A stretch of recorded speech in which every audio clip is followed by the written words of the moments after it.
Amazon Caraïbes avec Francette Rosamond d'Interentreprise. Francette Rosamond, bonjour. Bonjour à tous.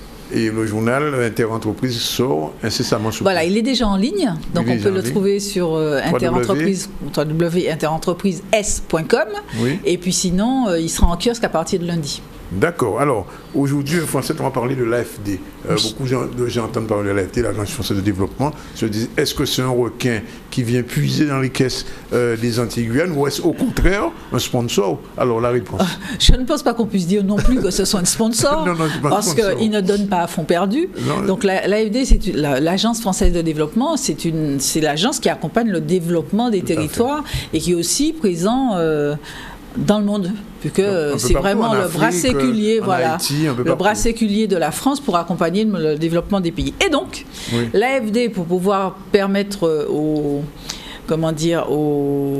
à l'outre-mer d'être présent dans les débats de la présidentielle, ils ont décidé de faire des rencontres dans tous les territoires. Je vous avais déjà parlé de la rencontre de la Martinique, et il y a celle de la Guyane qui vient de se tenir, donc la semaine dernière, le 28. Vous y étiez ? Eh bien, j'y étais. Ouais. Et donc, du coup, je me dis... Vous êtes partout. Ben, écoutez, c'est ça mon job et j'adore. Oui. Donc, en fait, tout le monde était là, sauf Rodolphe Alexandre. Comme par hasard. Donc, il se trouve qu'il y avait une plénière le même jour. Alors, je me dis, on est quand même censé parler du développement. Le principal acteur n'est pas là. Donc, ça fait quand même un peu bizarre. Donc, il y a eu des débats passionnés, parce que je pense que ces gens-là sont passionnés par la Guyane. Oui. Mais chacun a sa Guyane et défend sa Guyane contre les autres. Donc, on reste un peu dans des gens qui s'entendent pas. Un petit point rapidement, Francette. Est-ce que la Guyane, comme on dit, c'est un vrai chantier aujourd'hui ? Pour le développement, pour son développement, je parle. La Guyane est dans une situation particulière, et même moi qui la fréquente depuis longtemps, je dois avouer que je ne comprends pas ce que fait l'État en Guyane. Oui. La Guyane a des matières premières, mais incroyables. La Guyane vient de découvrir 3 mines, pas très loin de Saint-Laurent-du-Maroni. Ça fait un paquet de temps qu'on sait qu'il y a cette potentialité-là. Des mines d'or. Des mines d'or, oui. 12 000 emplois. 1,8 milliard d'investissements, des gros faiseurs sont intéressés par ça. Eh bien, la France n'a pas validé son code minier depuis Sarkozy. Donc, les travaux sont faits, mais on attend. Alors là, c'est vrai que pendant cette rencontre, on a beaucoup parlé de ça, mais ce qui est intéressant, c'est que pour la première fois, les représentants du parc d'Amazonie et les représentants de l'association WWF qui s'occupe d'environnement ont commencé à parler avec les professionnels miniers. Parce que, attendez, si on ne développe pas du business en Guyane, c'est pas la grande distribution, c'est pas suffisant. Donc il y a 40% des jeunes qui sont sans emploi, quoi. Donc, et vous ne parlez même pas du pétrole, hein? Le pétrole, là, il paraît qu'il y en a, il n'y en a pas.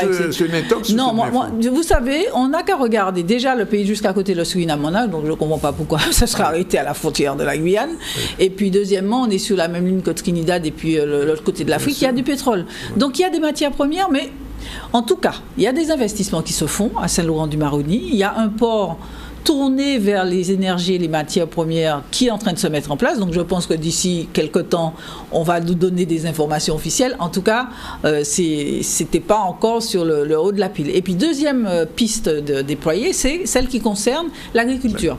Alors l'agriculture. Si la Guyane tentait déjà à être autosuffisante en matière agricole, mais ça ferait un développement économique incroyable. Il y a l'espace quand même. Voilà, et pour l'instant, ce n'est pas fait parce que la terre appartient à l'État. Oui. Et chaque fois qu'il est question de vendre ou de trouver un aménagement, etc., mais c'est la croix et la bannière. Donc c'est pour ça que je me dis, je ne comprends pas ce que fait l'État français là-bas. Ils veulent que la Guyane devienne indépendante. Mais c'est pas simplement... On a l'impression qu'on ne s'occupe pas du développement. Mais non, mais attendez, vous savez, quand les choses se font ou ne se font pas, il y a toujours une raison. Moi, je crois que si la Guyane, que je visite, je redis, depuis une vingtaine d'années, que je vois évoluer à tellement petits pas, alors qu'il y a des fonds incroyables, quoi. Et je me dis, c'est que il n'est pas dans la vision des gens qui nous gouvernent de développer la Guyane parce qu'on la garde pour demain. Parce qu'on veut. Mais attendez, quand par exemple vous avez un centre spatial, j'adore ce titre, la porte de l'Europe vers les étoiles. Vous vous rendez compte? La Guyane, c'est la porte de l'Europe vers les étoiles. Oui. Vous sortez du CNES, vous avez des bidonvilles. Oui. Donc depuis le temps, juste à côté.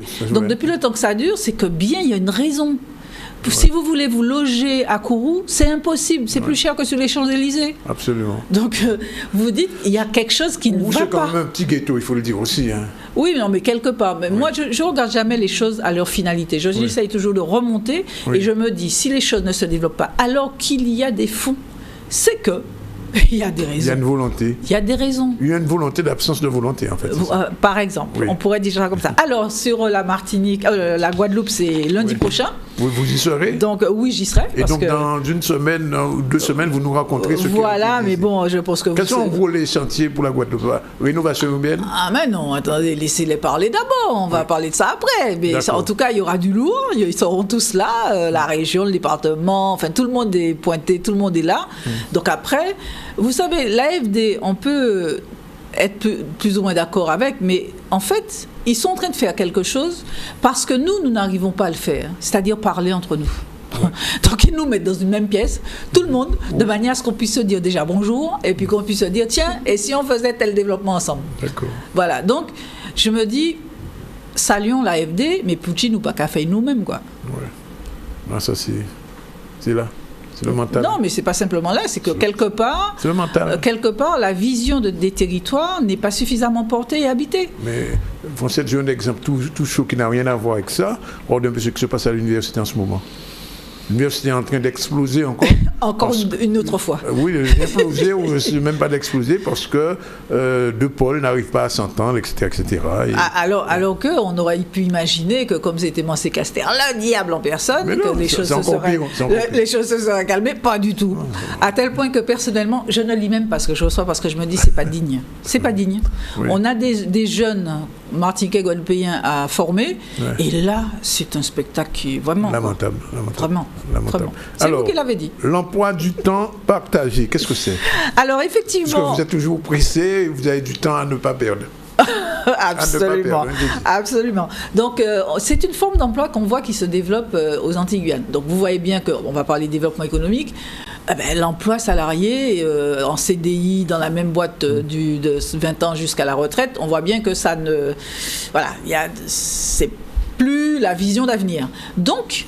De plus en plus, on a des temps de travail différenciés dans la vie. Et donc, il y a de nouvelles formes qui se développent et qu'on voit apparaître de manière timide aux Antilles-Guyane. Alors, c'est quoi le temps partagé? C'est le fait d'avoir plusieurs activités dans une même journée ou dans une même semaine.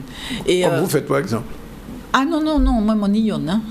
C'est pas... Il y a une écrite, une audiovisuelle. Oui, non, mais on est dans les mêmes univers. Oui, non, je ne suis pas serveuse dans un restaurant. Non, j'ai pas dit ça, Foncette, je n'oserais pas. Non, mais je ne suis pas en train de dire que serveur dans le restaurant, c'est pas bien, mais enfin, non, je suis dans le même métier. Oui, voilà. oui. Donc, c'est pour moi, ça, c'est pas du temps partagé. Voilà, nous avons une parfaite collaboration. Donc, en fait, il y a plusieurs types de contrats partagés. Donc, il y a déjà des sociétés qui proposent de porter les personnes qui ont comme ça différentes activités. Donc, il y en a un qui est récent, ça s'appelle Freedom. Et donc, effectivement, quand vous êtes travailleur indépendant, vous pouvez passer des contrats avec XXX et en fait, c'est eux qui font toute la partie administrative et puis derrière, ils vous reversent un salaire. Donc, c'est quelque chose, voilà, ça existait beaucoup dans les métiers très recherchés, dans la recherche, etc. Mais c'est en train de se développer sur d'autres... on le voit dans la communication, on le voit dans certaines choses comme ça. Deuxième type de temps partagé, ce sont les groupements d'employeurs. Et là, c'est quelque chose que, franchement, chaque fois que j'ai l'occasion d'en parler, j'en parle. Aujourd'hui... on se rend enfin compte que nous avons une majorité de très petites entreprises. Or, ces très petites entreprises sont quand même en confrontation avec des grands groupes qui ont les moyens d'avoir des compétences chez elles. Or, ces petites entreprises, elles ne peuvent pas, par exemple, embaucher une comptable seule, un chargé de communication, etc., etc. Donc, ils peuvent, en se regroupant, créer ce qu'on appelle un groupement d'employeurs et arriver à employer du monde, donner un temps plein. Les avocats aujourd'hui, par exemple. Et en plus, ce qui est intéressant, c'est que c'est très aidé par la DIECT, en fait, les services du travail, pour pouvoir accompagner et mettre en place. Il y a des réductions, tout ça, de charges sociales, etc. Seul impératif, il faut qu'on s'entende et qu'on se fasse confiance. Oui. Parce que c'est le chiffre d'affaires du groupement, c'est pas à 1. Oui. Il faut payer ses factures pour ne pas mettre, parce qu'il y a une solidarité. Voilà, il faut qu'on soit respectueux du groupement qu'on a créé pour avancer ensemble. Alors, un groupement, ça part de quoi? De 3 éléments? Non, vous savez, il y en a qui peuvent être 3, mais il y en a peu à 10, à 15, enfin voilà quoi. Il y en a un qui est créé par la FTPE en Martinique, je ne sais pas s'il y en a des. Je sais que c'était dans les tuyaux en Guadeloupe, et qui concerne justement les métiers sur tout ce qui était administratif et comptable. Donc voilà, il y a des gens qui essayent de regarder et pour lesquels ça fonctionne. Autre élément qu'on voit difficilement sortir chez nous, c'est le CDI intérimaire. Alors c'est sorti en 2013. Qu'est-ce que c'est le CDI intérimaire? Voilà, c'est dans les sociétés d'intérim.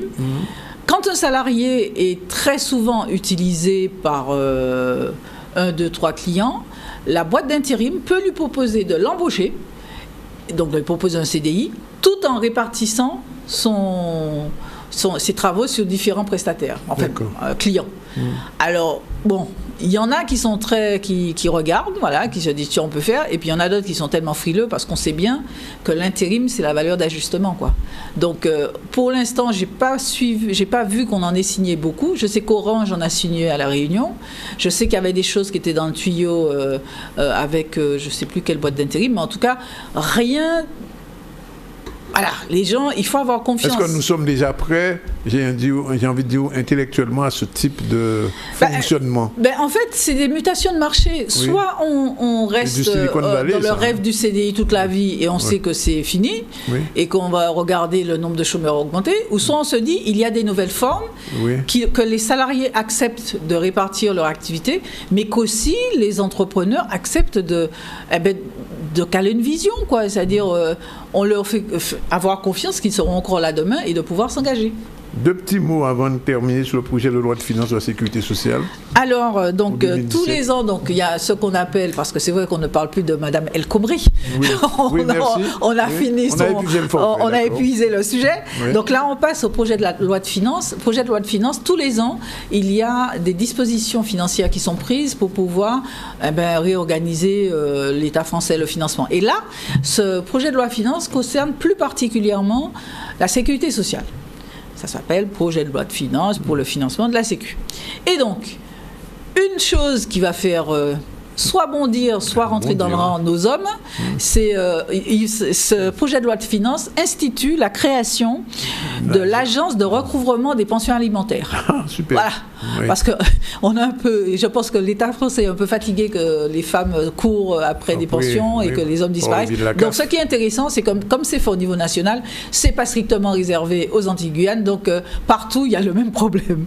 Autre dispositif qui est contenu dans ce projet de loi de finances, c'est la mise en place de la continuité des droits des travailleurs saisonniers. Donc avant, c'était un peu, quand vous finissiez une mission, il y avait des trous, et puis après pour reconstituer la retraite, etc., c'est compliqué. Là maintenant, l'État essaye d'avoir une certaine visibilité parce qu'ils sont en train de développer ce qu'on appelle la protection universelle maladie. Ils ont appelé ça PUMA, voilà, comme la bête. Oui. Et donc, l'idée, c'est qu'aucun Français sur le territoire national, donc chez nous aussi, n'échappe à ce à quoi il a droit. C'est-à-dire, quel que soit, à partir du moment où vous êtes déclaré, vous êtes né, si vous avez droit à quelque chose, vous devez l'avoir. Voilà. Donc, c'est les dernières petites nouvelles que je vous donne pour aujourd'hui. Il est 13h45 avec Francette Rosamond, Amazon Caraïbes. On vous retrouve dans 15 jours. Absolument, parce qu'effectivement, la semaine prochaine... La une du journal, pouvez-nous dire en 2 mots la une de Inter-Entreprise? La une du journal, nous l'avons fait sur l'innovation. Et on a titré sur le désespoir des porteurs de projets. C'est-à-dire qu'en fait, l'Europe et la France ont fléché leur stratégie à 2020 sur l'innovation, en faisant du grand emploi. Enfin bref, il y a plein d'argent visiblement qui sont programmés, mais comme par hasard, ça n'arrive pas jusqu'à nous. Donc c'est très compliqué, et là, nous avons donné la parole aussi bien aux organismes qui gèrent l'innovation, et quand on regarde un peu ça, Synergie, le PARM, etc., Guyane Développement, ils n'ont pas de moyens. Oui. Francette, un petit mot et vous partez. Oui. Finalement, qui a raison, Lettre Chimie ou Marie-Jeanne sur l'histoire du budget? Le dernier rapport, parce que Marie-Jeanne était enragée, comme on dit. Hier soir, J'ai eu le plaisir et l'honneur d'entendre M. Macaire, Oui. monseigneur de sa fonction, faire parler de l'encyclique du pape qui a fait le dernier pape là. Et donc il disait que nous sommes dans une stratégie de déchets. Ouais. Eh bien, sur ce sujet-là, je considère précisément qu'on est dans une stratégie de déchets. C'est-à-dire que moins on prend de décisions, moins on avance et plus ça crée du déchet parce qu'on ne finance pas l'activité. Excusez-moi, je croise beaucoup d'entrepreneurs. D'ailleurs, 100 entreprises viennent d'être liquidées au tribunal de commerce la semaine dernière, en Guadeloupe. Oui. Eh ben, je ne pense pas que ces gens-là, ils s'inquiètent, et c'est pareil en Martinique, hein, oui. Ils s'inquiètent de savoir est-ce que les comptes sont bons ou pas bons, quoi. Oui. Voilà, on vous libère. Merci infiniment. Merci d'être venu. C'était donc, je l'ai dit, Amazon Caraïbes, la rubrique Inter-entreprise de Francette Rosamond, tous les jeudis, vers 13h, on va dire. Pour être gentil, vers 13h. Et on va la retrouver très prochainement. Amazon Caraïbes avec Francette Rosamond d'Inter-entreprise.